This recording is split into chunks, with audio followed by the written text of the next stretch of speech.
आज हम बात करते हैं अपने लाइक का टू थिंग्स की स्टोरेज। स्टोरेज जो हम पढ़ रहे थे ऑलरेडी कि हम लोगों ने एक स्टोरेज अभी फिनिश करा है जो कि हमारा S3 स्टोरेज था। तो S3 क्या है? It's for all operating system. यहाँ पे आप किसी भी टाइप्स का डेटा और किसी भी ऑपरेटिंग सिस्टम के थ्रू स्टॉल यानी कि ऐड ऑन कर सकते हैं। बट इसके अलावा हमारे पास एक और यहाँ पर स्टोरेज है, that is elastic file sharing, EFS।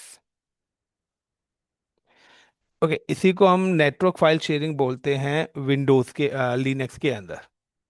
तो ये जो EFS स्टोरेज है इट्स ओनली फॉर लिनक्स। ये जो स्टोरेज है ये हमारे लिनक्स के लिए बना हुआ है, ओनली लिनक्स।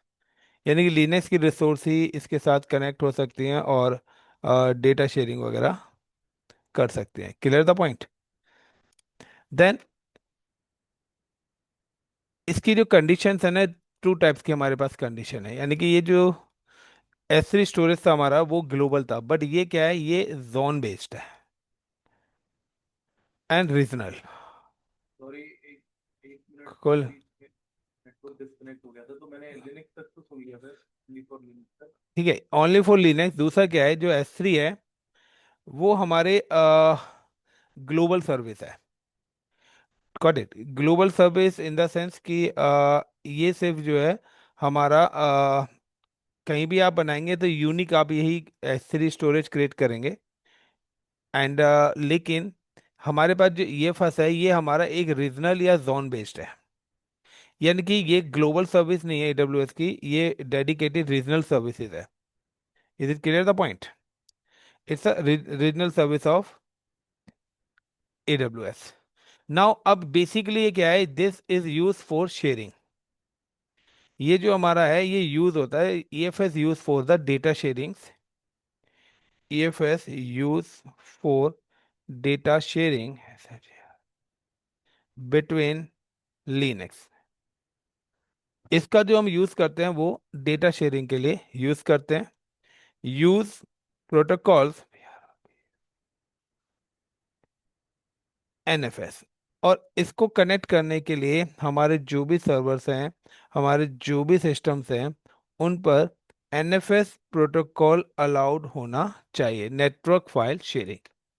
तो like how to connect EFS storage with the instances. So simple सा है कि जब भी हम EFS स्टोरेज की बात करते हैं, तो EFS स्टोरेज की कनेक्टिविटी करते हैं, तो सबसे पहले now we have create a one security group. I am create a one security group, this is my security group. So I'm just give the name is this security group is like a EFS hyphen SG. In this security group, we can allow the protocols. So which protocol we can allow? So here I'm allowed a protocol in NFS जो कि हमारे storage को connect करेगा between Linux, as well as I'm just allowed the SSH because the Linux की machine जो access होती है it's access through the SSH. Clear the point? Now I'm just create a, these are the two zone is available. ये हमारे पास दो zone availables हैं, and these two zone I'm just execute a two Linux virtual machines. I'm create a Linux VM1, here is I'm create a Linux VM2. Yeah, either I'm just talking about like is it here is in developer 1 is available and developer 2 is available in different locations. तो ये जो concept है हमारा, यहाँ पे क्या है, यहाँ पे हमारे डेवलपर्स काम कर रहे हैं जो कि हमारे डिफरेंट लोकेशंस पर है। ठीक है, एक कॉमन प्रोजेक्ट दिया है like a create a web application. So एक ही वेब एप्लीकेशन पे काफ़ी सारे जो डेवलपर्स हैं वो हमारे यहाँ पर काम कर रहे हैं। आप इस तरीके से इसको एग्जांपल लेके चल सकते हो। Is it clear the point? अब नाउ दस when you use the developers, तो डेवलपर्स के जो सिस्टम्स हैं उनके लिए भी आपका EFS प्रोटोकॉल अलाउड होना चाहिए। So now I am just attach the same security group. Clear the point? After that now we have install EFS। जो ये मेरी डेवलपर्स की मशीन्स हैं, मैं यहाँ पर भी NFS यानी कि EFS का सेटअप इंस्टॉल करूंगा जो कि इसको हम बोलते हैं EFS यूटिल्स। तो हमारा जो सेटअप है वो EFS यूटिल्स के नाम से। So now we have install the EFS। Basically जैसे अमेजोन का स्केला इंस्टॉल होता है कुछ मशीन पे, वैसे ही ये भी इंस्टॉल होता या है हाँ, NFS। बिल्कुल बिल्कुल, लाइनेक्स में डेटा शेयरिंग करने के लिए ये भी हमें इंस्टॉल करना ही पड़ता है। सो लाइक अ इंस्टॉल ईएफएस, इंस्टॉल ईएफएस। अब इसके बाद क्या है कि लाइनेक्स जो है ना, Linux is a combination of multiple directories. जो हमारा लिनक्स है, it's a combination of multiple directories. तो ये हमारे डायरेक्टरीज का कॉम्बिनेशन है। तो यहाँ पे क्या है कि डिफरेंट डिफरेंट डायरेक्टरीज होते हैं। डायरेक्टरीज का मतलब है folders. Is it clear the points?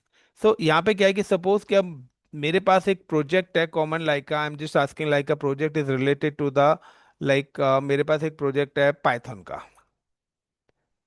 And मैं चाहता हूँ कि ये जो दोनों डेवलपर्स हैं, लाइक डेवलपर वन और डेवलपर टू, ये जो बहुत डेवलपर्स हैं, ये या फिर और भी काफ़ी सारे डेवलपर्स हैं, सभी डेवलपर्स इस कॉमन प्रोजेक्ट्स के अंदर काम करें। सो सॉरी फिर से नेटवर्क। मैंने वो मैं बता रहा हूँ, रिपीट कर दे रहा हूँ। एक्चुअली क्या है, हमने we have created two directories. मैंने यहाँ पे भी एक पाइथन की डायरेक्टरी क्रिएट करी। I am create a screen visible है? Yes. Okay. So now in this location I'm create a one directory, suppose my project is based on python।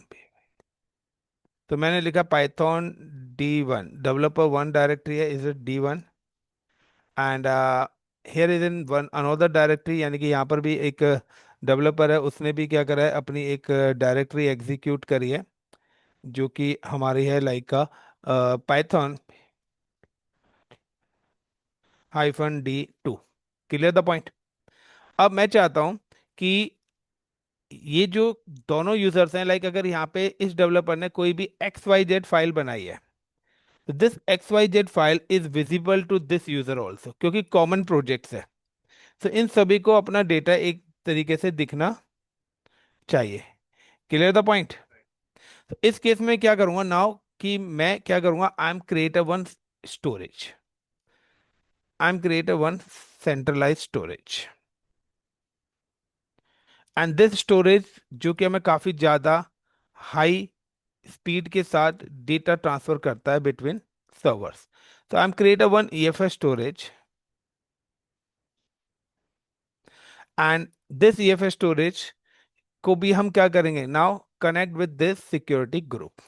इस security, इसके लिए भी हमें एक सेम ही प्रोटोकॉल्स अलाउड करने पड़ेंगे, NFS, यानी कि NFS protocols allowed for anywhere, यानी कि आपकी जो मशीन्स एक्सेस करना चाहती हैं उसके लिए भी अलाउड होना चाहिए और स्टोरेज के लिए भी अलाउड होना चाहिए। After that I am just connect the CFS storage with the, service के साथ एक सिक्योरिटी ग्रुप असाइन। बिल्कुल, यानी कि कुल मिला के है ना कि हमें इन तीनों चीजों को प्रोटोकॉल असाइन करने हैं। तो now we have execute a protocol. तो जो प्रोटोकॉल है हमारा, वो हमारे EF सिक्योरिटी ग्रुप के थ्रू असाइन होता है। नाउ आफ्टर दैट कि मैं क्या करूंगा, जो मैंने डायरेक्टरीज बनाई हैं, उन डायरेक्टरीज के साथ इस EFS को क्या करूंगा, माउंट कर दूंगा।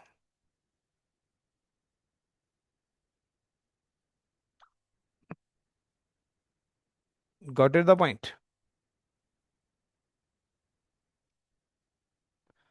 So mount EFS with directory.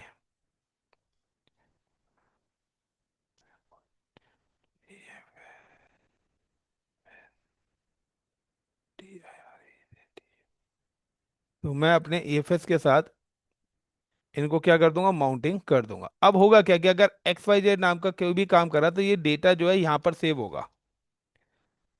अब जब यहाँ पे सेव होगा, तो इसके साथ जो भी डेवलपर्स कनेक्टेड होंगे उनके पास भी ये चीज क्या होगी, विजिबिलिटी आएगी। Clear the point? So now how to execute this lab? So simple say I'm just go to the cloud panel and search EFS Elastic File Systems. Before Elastic File Systems, I'm as well as I'm open in EC2। तो सबसे पहले मैं यहाँ पे क्या करता हूँ, I'm just create a one security group, because मुझे पता है मैं क्या एग्जीक्यूट करने वाला हूँ, तो सी के अकॉर्डिंग नाउ हम create a one security group. So there is an number of security groups मेरे पास अवेलेबल्स हैं। I am delete these all security group and create a new one.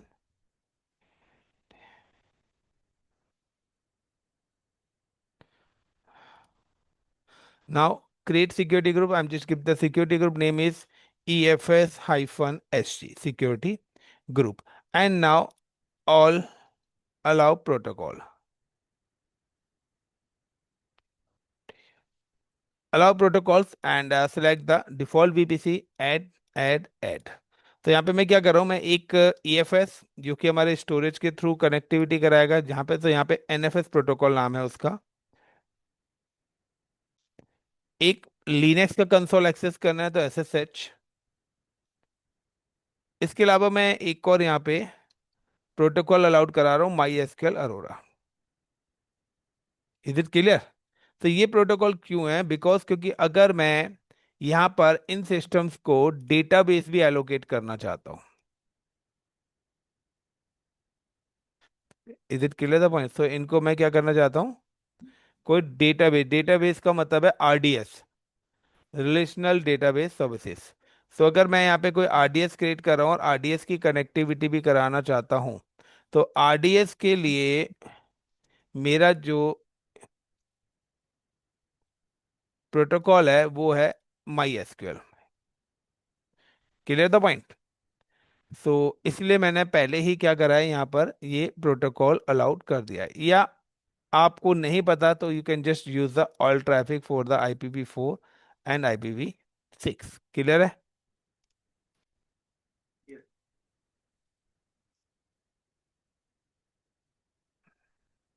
And now create security group.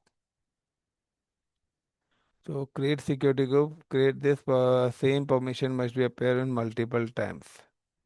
Back. Okay. Is it IPv4? Then create security group. Now इसके बाद आई am just create कि हमने एक security group बना लिया। I am create a two servers in two different region. Is it clear? Now created two servers in two different zone. So I'm just click on create launch instances. After that, I'm just click like linux linux one hyphen developer one hyphen zone zone A. And now select the Amazon Linux and D2 to 3 micro, create a new key pair. I'm just give the key pair name is like EFS key 2026, and I'm create a PAM key because I'm accessing Windows. Create a key pair and save in a download section. After that, I'm just select the security group. So before security group, I'm just add it. And after edit, now I'm select a default VPC, select the server. So I'm just create this server in zone A, EP South 1A, and enable the public IP address and select the existing security group and give the name. I'm just give the space either in 20 GB and launch instance. Same as I'm create one more virtual machines. Launch instance, is it a Linux 2 hyphen developer 2 hyphen zone B, Amazon Linux, then T3.micro, then key pair, I'm select the same key pair, network, add it, select the default VPC, select the zone, right now I'm selecting B, enable, select the existing security group, give the space, I'm just give the 20 GB of space and then click on next and finish.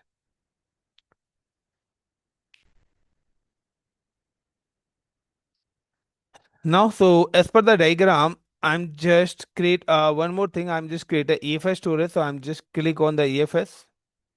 Now the Amazon Elastic File Systems.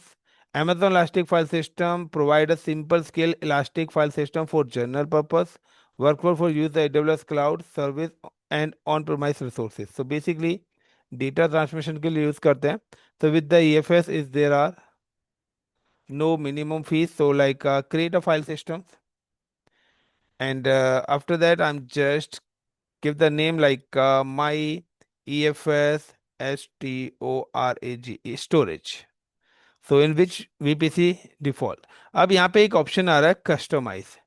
In a customise there the two option is available, one zone और regional, जो मैंने आपको यहाँ पर बताया था कि zone based और रीजनल बेस्ड ये हमारी सर्विस है।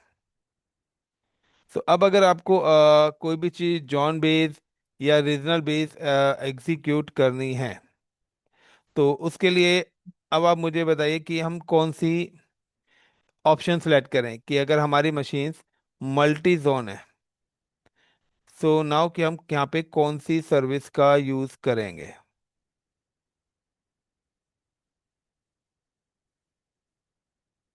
बताओगे जरा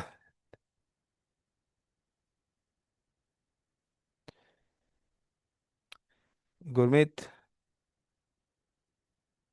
आप कौन सी सर्विस का यूज़ करेंगे? सॉरी मेरा फिर से जब को जोन वाला करेंगे मल्टी जोन बनाना है तो मल्टी जोन बनाना है तो हम रीजनल करेंगे, वो क्योंकि वो सिंगल जोन के लिए है, और हमारी जो मशीन्स हैं वो मशीन्स हमारी मल्टी जोन में है। ये नहीं, जोन का क्या मतलब हुआ? अब तो मैं सिंगल ई- रीजन में भी अलग अलग जोन हो सकते हैं ना। हाँ, तो सिंगल रीजन में ही हमने जो अपनी मशीनें अलग अलग जोन में बनाई है ना, this is for zone A हाँ और तो दिस, वो तो सेम बात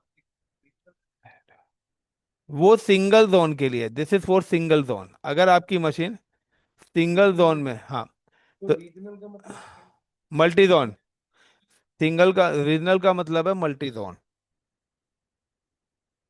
मैं पूछना चाह रहा था कि रीजनल मतलब सेम रीजन और मल्टीपल रीजन दोनों हो सकते हैं। Same region multiple zone. Regional तो it can not be across the region. हाँ, तो ये जो सर्विस है विद इन रीजन है।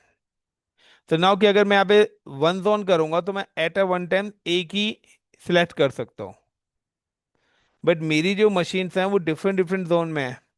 सो नाउ हम select a zone multi zone, clear the point.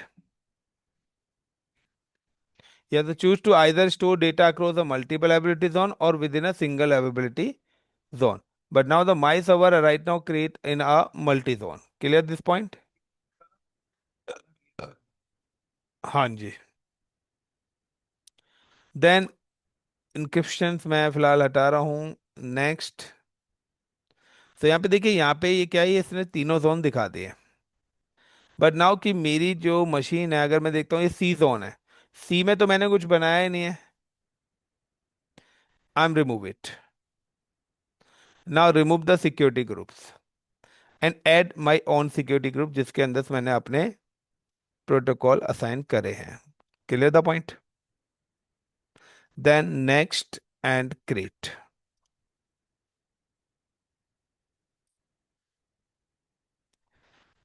So now key as per this diagram, I'm create a one EFS, I'm create one virtual machine, developer one, I'm create a another virtual machine in developer two. Now I'm just login with machine and install EFS and create a directory। और एक एक directory भी हम क्या करेंगे यहाँ पर create करेंगे, जिस डायरेक्टरी में डेवलपर प्रोजेक्ट करेगा। Clear the point.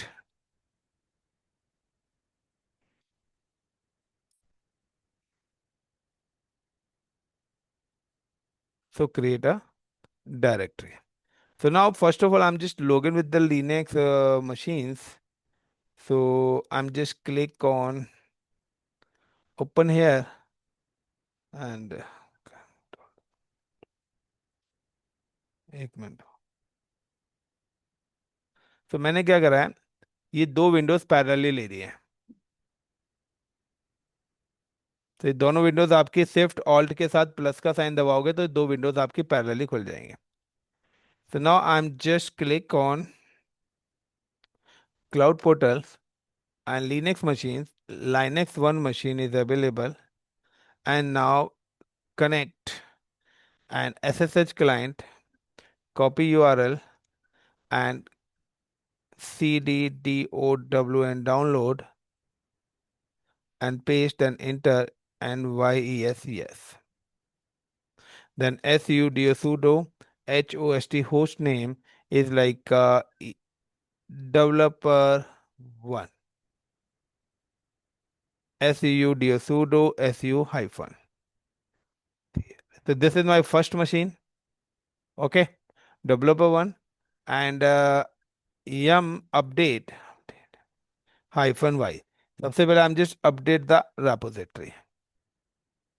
तो मैंने यहाँ पर पहले सिस्टम्स की लॉगिन करा डेवलपर वन को, उसकी मशीन को मैंने उसकी रेपोजिटरी को अपडेट कर दिया. Same as I am just come to the another virtual machine Linux 2 and launch is sorry connect, then ssh client, then copy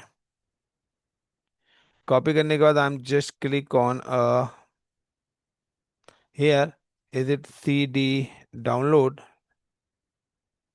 and paste, then enter, then yes, then sudo host host name is like developer 2 sudo su hyphen linux तो आता होगा.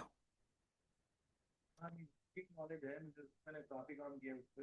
Okay, good. Cooking comic पे और root पे जाके Yeah. सब कुछ। Then yum update hyphen y. Is it clear the point? अब मुझे क्या करना है कि लिनक्स से लॉगिन करने के बाद I am install the EFS. So like I'm just click instll install EFS. So I'm just click and fetch the yum install EFS utils करके command है. So this is a command Amazon EFS utils. तो ये यहाँ पे उन्होंने दिया हुआ है, या पूरी की पूरी कमांड्स भी उन्होंने यहाँ पे दे रखी है इसकी. सो आप यहाँ से भी गो थ्रू कर सकते हैं. अरे भाई मिल जा. इंस्टॉल EFS utils इन Amazon Linux. सो यहाँ से भी मेरे पास देखिए ये कमांड यहाँ पे निकल के आ रही है. Is it clear? so I'm just copy and come to here. so CLEAR clear. तो ये जो दोनों मेरी मशीन्स हैं, इन दोनों मशीन्स पे मैं क्या कर रहा हूँ, EFS इंस्टॉल कर रहा हूँ. Inter and inter. Clear till now? then clear. After that, I'm just create a one directory. So like mkdir slash dev1. Developer one के नाम से यहाँ पे डायरेक्टरी क्रिएट करें and mkdir slash dev2 and then mount this directory. So मुझे अगर ये directories mounting करानी है, तो माउंटिंग के लिए क्या करेंगे, हम just go to the EFS storage, then click on the EFS storage, then option is available in attached and copy this endpoint. ये जो आप endpoint देख रहे हैं, I'm just copy this endpoint and come to here and paste. और paste करने के बाद जो लास्ट में EFS लिखा हुआ है ना, इसकी जगह मैं अपनी डायरेक्टरी का नेम दे दूंगा. तो mounting dev is does not exit because, क्योंकि मैंने स्पेस दे रखा है. So I am just click here and then click. So can not be found 1 minute by space. तो देखिए अब ये कोई एरर नहीं देगा यहाँ पर. सो सेम एज मैं यहाँ पे आता हूँ, पेस्ट करा एंड यहाँ पे जो मेरी डायरेक्टरी है, is it space slash dev2. Clear? Now CLEAR clear and now click on CLEAR clear. अब मैं क्या करता हूँ, लाइक cd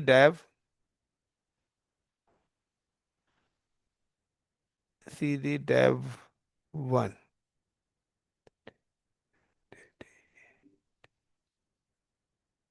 तो एक मिनट, C D slash D E V dev one.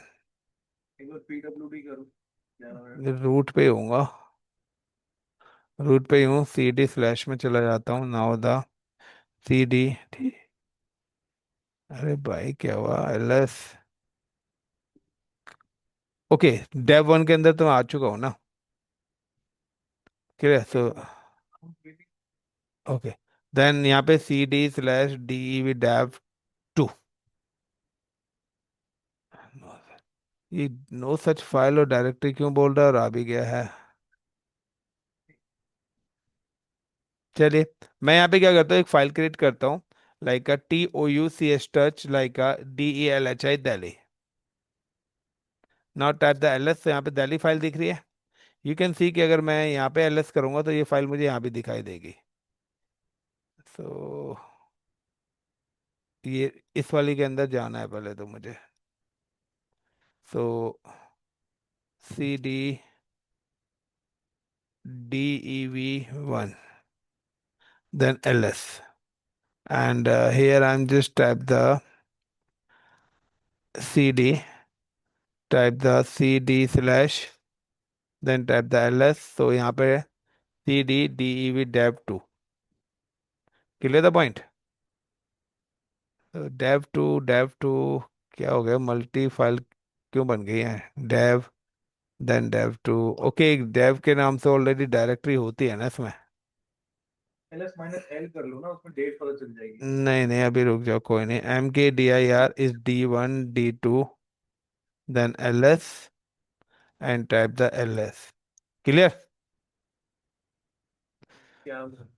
TOUCH touch, like DELHI Delhi, MALVI Malviya Nagar, NAGR Nagar. ये मैंने तीन फाइल बनाई है यहाँ पे, LS करा, दिल्ली मालवीय नगर, क्लियर। और दो डायरेक्टरी, यू कैन सी कि ये डायरेक्टरी आपको यहाँ पे भी दिखेंगी file. That is a data sharing ना, it's a data sharing between Linux. Now अब नेक्स्ट पॉइंट आता है, ये फर्स्ट टॉप, क्लियर। हाँ, तो दूसरी जगह से भी हो जाएगी। RM स्पेस -F, और give the name is like D1। So LS, sorry, RM, एक minute RM space -RF, then star कर देता हूँ, मैं सारी चीजें डिलीट कर देता हूँ। RF होगा यार, स्टार। तो LS करा, कुछ भी नहीं है। नाउ LS क्रिएट करना है, TOUCH touch INDI India one, LS, then LS, clear. अब ये तो था पहला मेरा। अब अगर मुझे डेटाबेस की कनेक्टिविटी करानी हो, कि मैं चाहता हूं कि मेरी कंपनी चाहती है कि हमें RDS डेटाबेस की कनेक्टिविटी भी रिक्वायर्ड है, कि आप यहाँ पे एक डेटाबेस भी अटैच कर दो, क्योंकि फ्रंट एंड बैक एंड वाला कॉन्सेप्ट यूज कर रहे हैं, clear.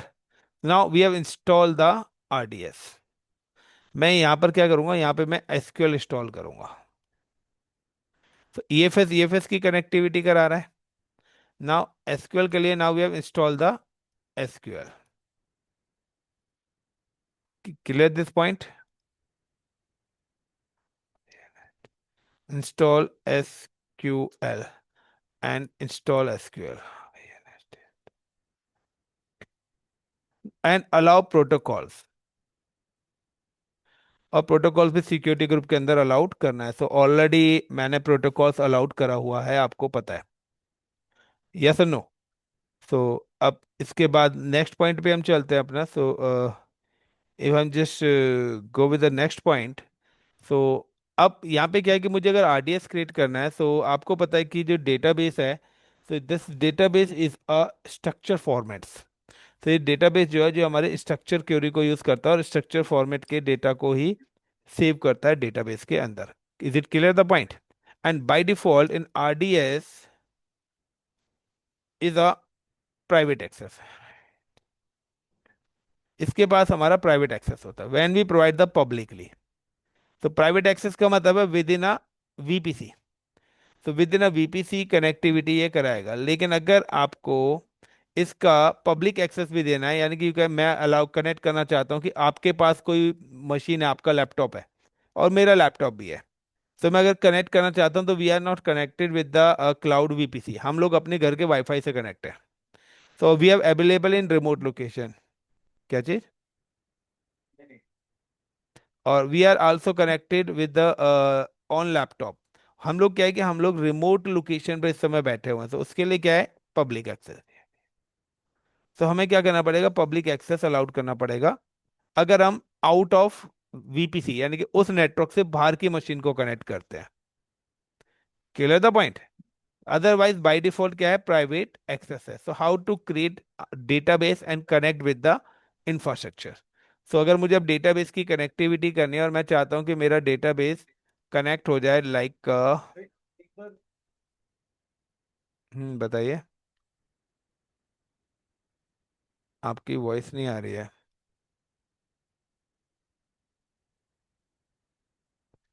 I am audible Gurmeet? अभी हमने एफएस खत्म करा है गुरमीत, आई एम ऑडिबल? मेरा नेटवर्क फिर से डिस्कनेक्ट हो गया था, सॉरी। हाँ, क्या कह रहे थे आप? जो आप दूसरा सिनेरियो करने वाले थे। हम्म हम अब डेटाबेस को कनेक्ट करना चाहते हैं। सिंपल सा इंफ्रास्ट्रक्चर तो कॉमन ही है ना, हर बार नई मशीन थोड़ी ना लेंगे। इसी से स्टोरेज कनेक्ट है, इसी से डेटाबेस भी कनेक्ट करेंगे। सो डेवलपर की कोई application front end back end वाले तो उस सिनेरियो में। So now I am okay, now I am just create a RDS. मैं यहाँ पे सबसे पहले क्या करूँगा, एक अमेजोन रिलेशनल डेटाबेस क्रिएट करूँगा, RDS. And right now I am just come to EFS lab, हमारी ईएफएस वाली हो चुकी है। तो फिलहाल मैं इसको क्या करता हूँ, डिलीट कर देता हूँ। तो then copy this and paste. Then come to RDS and databases and create database. I'm just create a SQL and free tyre में ले रहा हूँ, तो फ्री टायर्स की ये लिमिट्स हैं। अदरवाइज हमारे क्या होंगे, चार्जेस एप्लीकेबल होंगे। Got it the point? So I'm using the free tier and free tier के बाद I'm just click database names, I'm just give the name is ICCPDB and username I'm just give the username admin and password. So यहाँ पे आ रहा है self manage या manage by the AWS, हम you select the self manage. Is it clear the point? Then password is auto generate या खुद से, तो मैं यहाँ पे खुद से ऐड ऑन करना चाहता हूँ, तो हम जब give the password is PASSWORD। तो मैंने पासवर्ड पासवर्ड ही डाल दिया है, PA। Is it clear the point? Then अब सेटअप इसी टू कनेक्शन मैं अभी नहीं करना चाहता, मैं बाद में कनेक्टिविटी करूंगा। मैं नहीं चाहता कि डेटाबेस बनाते वक्त मैं इसकी कनेक्टिविटी करूं। Clear the points? तो जो भी इसकी डिफॉल्ट सेटिंग्स हैं वही रहने दे रहा हूँ, क्रिएट अ डेटाबेस। मैंने अभी क्या करा है, फिलहाल डेटाबेस को यहाँ पर क्या कर दिया, इंस्टॉल कर दिया है। Clear this point? अब नेक्स्ट पॉइंट यहाँ पे क्या आता है,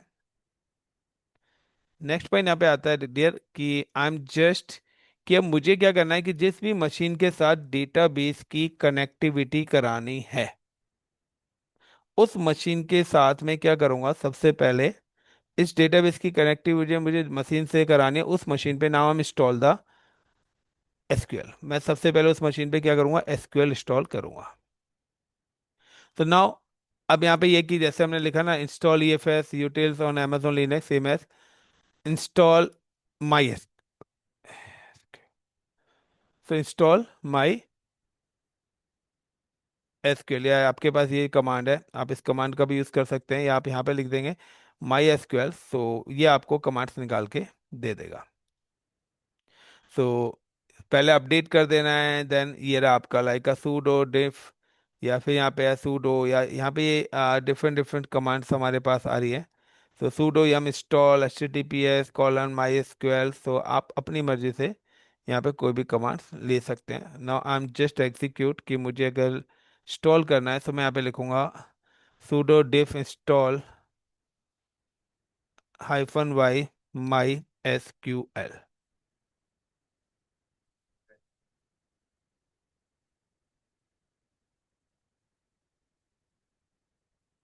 तो वो क्या कर रहा है, अपनी रेपोजिटरी में चेक कर रहा है माई एसक्यूएल का सेटअप। तो होगा तो वो वहां से लाएगा, वहां से लाने के बाद तो जो हमने डेटाबेस क्रिएट करा है उस डेटाबेस को क्रिएट होने में थोड़ा सा टाइम लगेगा, अप टू 5 to 10 मिनट्स वो लेके जाता है। क्योंकि अभी वो डेटाबेस को हमने बनाया है, अभी हम उसको क्या करेंगे, मॉडिफाई भी करेंगे। तो एक मीटर दूसरे पे भी स्टार्ट करते हैं। तो मैं ये वाला ले लेता हूँ यहाँ के लिए, यम इंस्टॉल।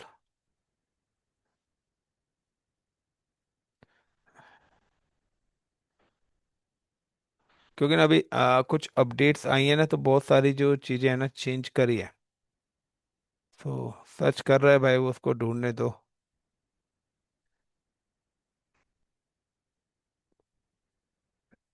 तो अभी हमारा क्या हो रहा है, यहाँ पे माई एसक्यूएल इंस्टॉल हो रहा है। तो जब तक हमारा माई एसक्यूएल इंस्टॉल हो रहा है, हम लोग क्या करते हैं कि हम बैक टू डेटाबेस। अब देखिए, जो डेटाबेस मैंने कराया है, तो अभी ये क्या हो रहा है, क्रिएट हो रहा है। करेक्ट। एंड जब डेटाबेस क्रिएट हो जाएगा तो हम फिर इसको अपडेट करेंगे। सो जब तक हम यहाँ पर आते हैं, भाई इंस्टॉल हो जा, क्या हो गया, commands commands command, sudo diff install। पता नहीं, एक तो इतनी सारी कमांड्स इन्होंने निकाल के दे दी है।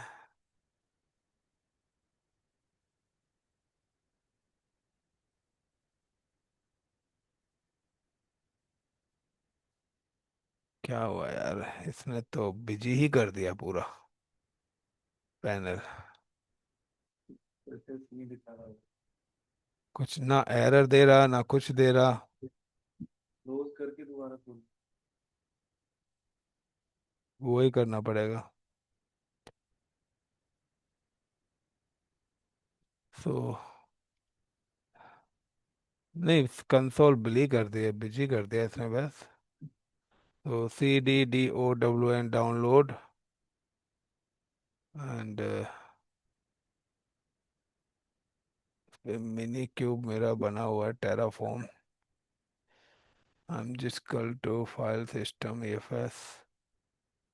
So click on EC2 instances and go to the Linux one,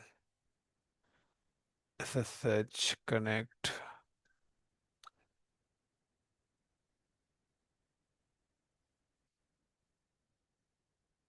So sudo su hyphen, then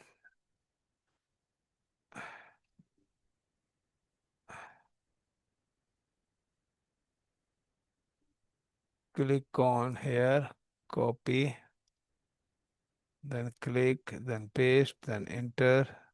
okay, so ये कमांड चल रही है इस पे, टाइम आउट हो। May be.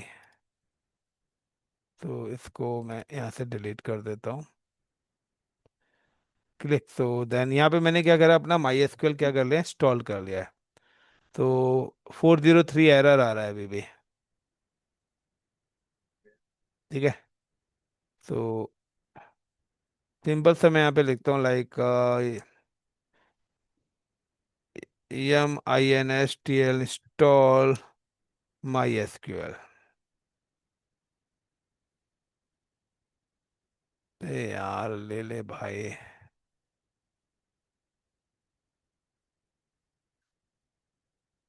DNF। तो एक मिनट, यम अपडेट DNF। पहले मेरे को एक बार अपडेट मारनी पड़ेगी, क्योंकि पता नहीं ना, एक तो एक कमांड चेंज हो जाए ना।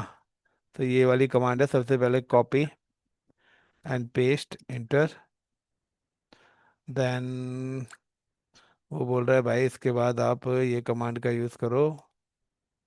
Then click. सो अभी भी ये 40 का एरर दे रहा है। यस या नो। और HTTPS, तो 1 मिनट, माई एसक्यूएल, ये अभी भी यहाँ पे एरर दे रहा है। देन कौन सी कमांड चलेगी भाई?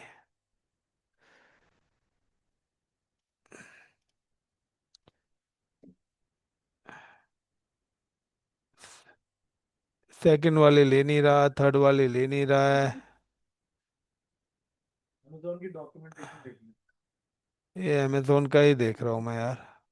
ये तो गूगल एआई ने किया हुआ।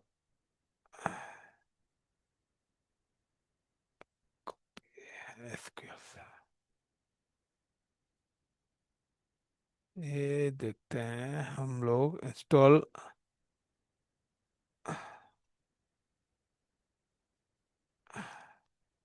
अबे यार, EFS नहीं लेना हमें। 1 मिनट, इंस्टॉल माई एसक्यूएल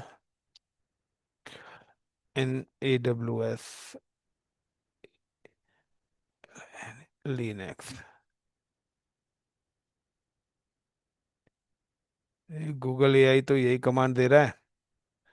ठीक है, अमेजोन के लिए वो कह रहा है यही कमांड है आपकी। ठीक है, इंस्टॉल माई एसक्यूएल सर्वर, ये कमांड्स हैं, ये चल नहीं रही है, so now just go with the here. So Maria dB, Maria dB, Maria dB नहीं लेना हमें, माई एसक्यूएल लेना है। To install the MySQL command line, most Debian Linux, run the following command. और Amazon Linux run this command.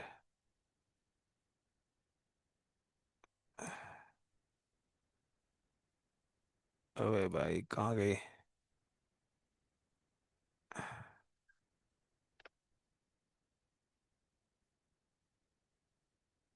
Most Linux distribution with the MariaDB client install the Oracle MySQL client to install the MySQL command line.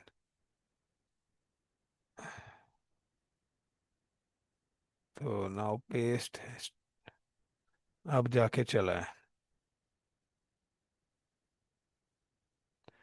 So SQL hyphen hyphen version, MySQL space hyphen hyphen VERSION version। ठीक है,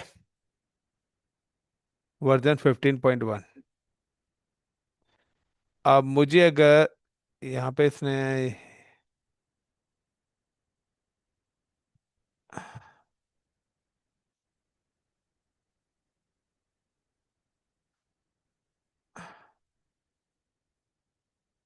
1 minute में कुछ और भी देख रहा था यहाँ पे।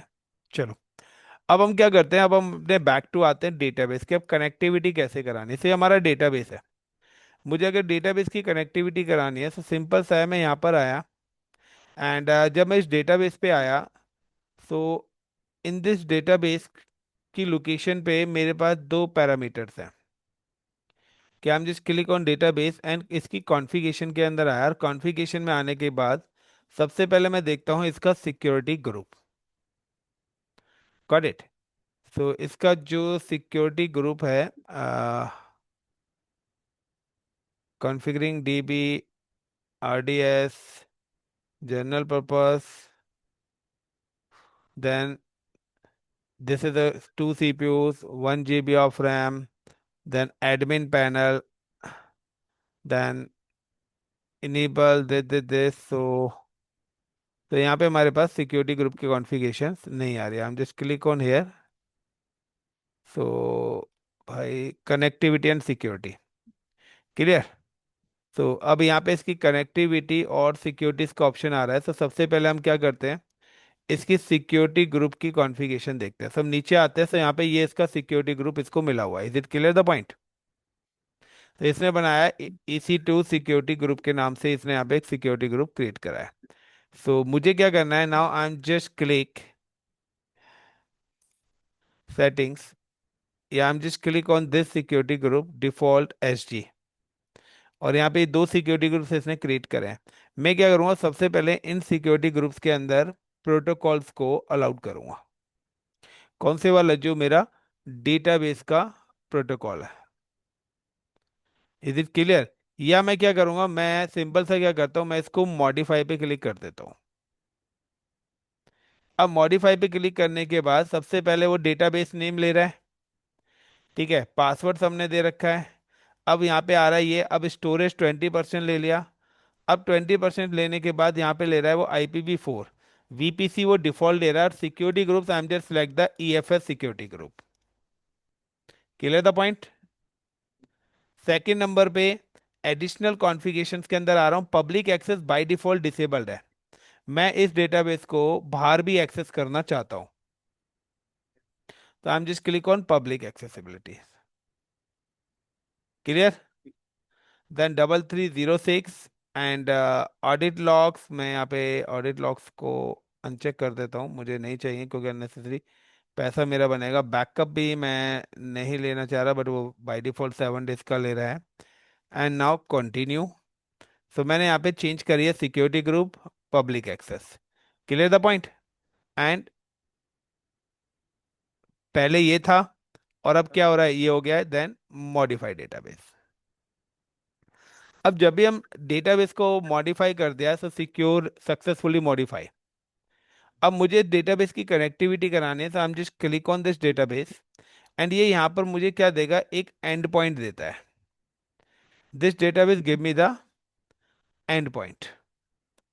ठीक है, ऐसे यहाँ पे आ रहा है, follow the step, flow the paste of the code of each step in your tools and run this command. So या तो आप इस कमांड को रन कर लीजिए, या आपको क्लाउड सेल पे कनेक्टिविटी करानी है। ठीक है, तो यहाँ पे इसने सर यहाँ ही चले गए वहां पे, मैं समझा नहीं वहां से, पर अब वापस आए। मतलब कि उन्होंने ना वो ये 3 तरीके के कनेक्शन दिया हुआ हमें। ठीक है, हमें जो है, हमें एंड पॉइंट के थ्रू कनेक्टिविटी करानी है। I am just click on and point, तो एंड पॉइंट पे आने के बाद इसने हमें ये एंड पॉइंट दिया है, पोर्ट नंबर 3306। तो ये जो हमारा प्रोटोकॉल था, उसी का ही पोर्ट नंबर 3306 होता है। Clear.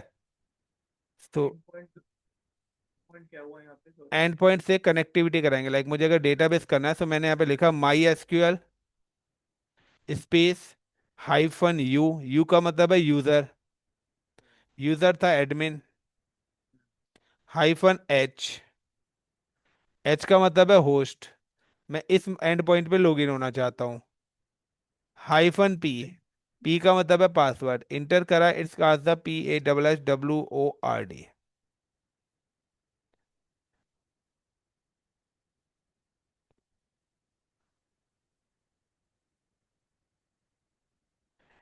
Is it clear, the logic clear हुआ। फिर से सेशन तो एग्जीक्यूट नहीं हो गया इसका दोबारा से, काफी देर से मशीन चल रही थी ना, काफी देर से मशीन चल रही थी, तो हो सकता है सेशन फिर से लॉग आउट हो गया हो। हम दोबारा से इसका सेशन ले लेते हैं, CD डाउनलोड।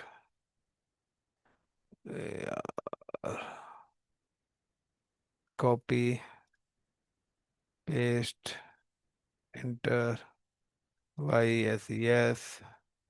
अब क्या हो गया, अरे, ज्यादा ही लंबा यस हो गया। sudo su hyphen, then SQL MySQL hyphen VERSION version, now CLER clear, then MySQL space -u for username is admin,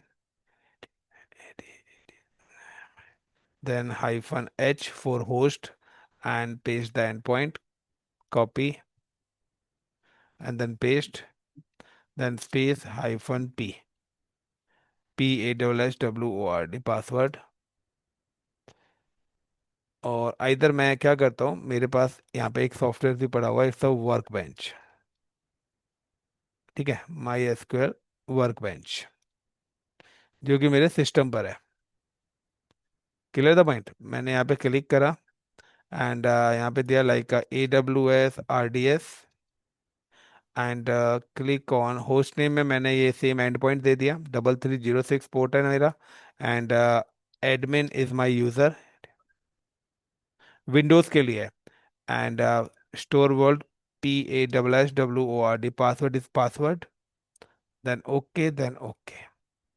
so click करा, तो यहाँ पे देखिए ये मेरा RDS एक्सेस हो गया, और देखिए पीछे भी हो गया। Clear the point. अब मैं क्या करता हूँ, यहाँ पे कोई डेटाबेस बनाता हूँ, लाइक का CREAT, create database, create database like Raj. तो राज के नाम से मैं यहाँ पे कोई डेटाबेस, एक मिनट यार, क्वेरी क्यों नहीं चल रही। तो CREAT, create database, okay, and give the name is Raj. So मैंने यहाँ पे क्या करा, राज के नाम से एक डेटाबेस क्रिएट करा, so I am just run the query. Clear. दूसरे नंबर पे I am just click SHOW, show databases, and run. तो देखिए ये यहाँ पे आपको दिखा रहा है राज नाम का एक डेटाबेस यहाँ पर क्रिएट हो चुका है। Clear this point. अब अगर मैंने ये दोनों मशीन मेरी कनेक्टेड, तो ये डेटाबेस यहाँ पे भी दिखना चाहिए। SHOW, show DA, data BASES basis, and कहाँ गया, इंटर। तो देखिए राज नाम का डेटाबेस यहाँ पर भी आ गया। या मैं यहाँ से भी लिखता हूँ CREAT, create DATA, data BASES bases is like Delhi, then asterisk mark, enter. Sorry क्या हो गया, कह रहा है you have error in SQL syntax, Delhi database, इसने Delhi, okay, and then show database करता हूँ। तो इट्स अगेन शो के यहाँ पे एक दिल्ली नाम का डेटाबेस बन गया है। लेकिन क्या है, दोनों कॉमन ही डेटाबेस से कनेक्टेड है, तो मैं दोबारा से शो डेटाबेस करूंगा, तो देखिए दिल्ली यहाँ पर भी आ गया। तो नाउ डेटाबेस की कनेक्टिविटी कैसे क्रिएट करते हैं डेटाबेस, अब इसके आगे अब डेवलपर का काम है, उसको अपने टेबल बनानी है, वट जो भी काम करना है वो डेवलपर्स अपने अकॉर्डिंग अपने एंड पे करता रहेगा। Is it clear the logic. Yes.